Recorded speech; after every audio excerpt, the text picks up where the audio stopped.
My guest today is Mr. Nick Serfontein, the CEO of Sernik, farming establishment in the Free State near Edenville. That's right. Nick, you provided your view, your story on how Sernik developed, and you inter alia refer to the letter to Ramaphosa, the one that went viral.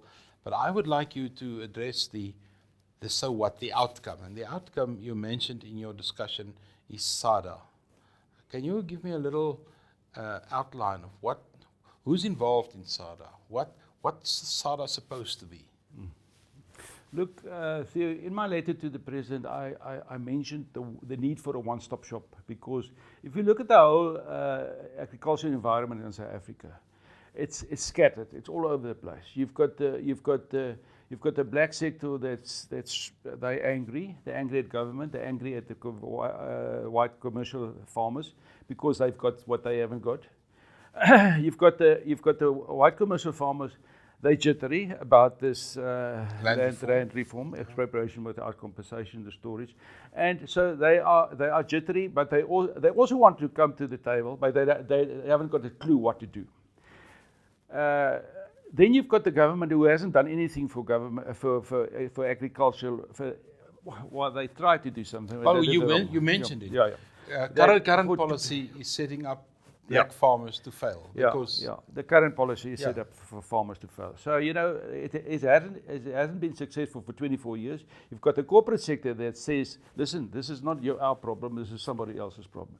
Then you've got the banking sector, financial institutions. They're also scattered. They're trying to do something, but they're not really doing anything. It's all window dressing. So you've got a scattered environment. So what we said is we need a one-stop shop. And I mentioned it again at the Bella Bella Land Summit. Yeah. And it's coincidence how it happened. I was sitting next to Jacobus de Tooy, who was also coming from the old Botswana. We were friends at that time. And I was drawing something, and there was another guy sitting here who looked interested. We didn't know him. And he moved closer while I was drawing this, and he said to me, what are you drawing there? And I said, I'm drawing the future of agriculture in South Africa. And he got interested. And that guy was Malcolm Ferguson, that's right, who works for Rudolf Meyer, or for in Transformation Initiative. And he, so I threw up a ball at that stage, and he caught the ball and he ran with it. So that thing is, and he got all the Meyer got all the role players together in the private sector and in farming and agribusinesses and all that. And that one-stop shop is now being developed, and it's called the African Agriculture Development Agency. That's what SADA stands for. That's what SADA stands for. And that thing is going to be launched in end of September. We don't know the date yet. So I played a small role. I just threw up a ball, and somebody caught it and ran with it. And that thing is happening, and that's going to change the agriculture. What's the centerpiece of that? Is it cheap money? Is it a way in which you can get emerging farmers in a different environment? Because you already said the other places, the commercial banks, and doesn't work there. Yeah. Look, it's a public-private partnership with government as well. So agriculture is going to play a role there, facilitating a role. And the land is going to be linked to that thing. So the right land is going to be allocated to the right people, the people who can and will, and then they're going to be trained and mentored. And there's going to be a land reform fund, which is a subsidized fund. You can't develop emerging farmers in Africa without subsidies. In the past, it also got subsidized. Yeah, in the past, in the 1940s as well, and until 1960s, I think thereabouts. So you can't develop those farmers without a subsidized funding, and all the donor funding is going to be sitting there. The commercial banks is already committed. Are the government committed? The government committed to that, not officially, but it's going to happen.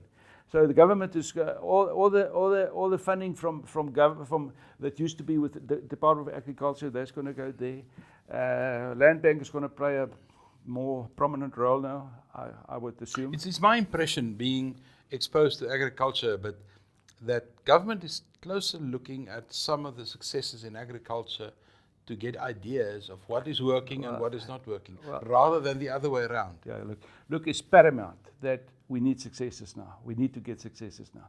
Now, fortunately, my project is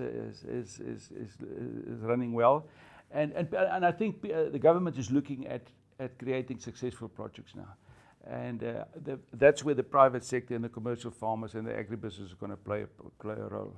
Without that, it's not going to happen. Without the commercial private sector involvement, the commercial farmers involvement, land reform, it's not going to happen. But they've got to have also the will to do it. Nick Serfontein, it was a great pleasure having you in Potchefstroom today, and I can assure you the students enjoyed your presentation very much. And from our side also, thanks for participating. Thank you too. Thank you very much.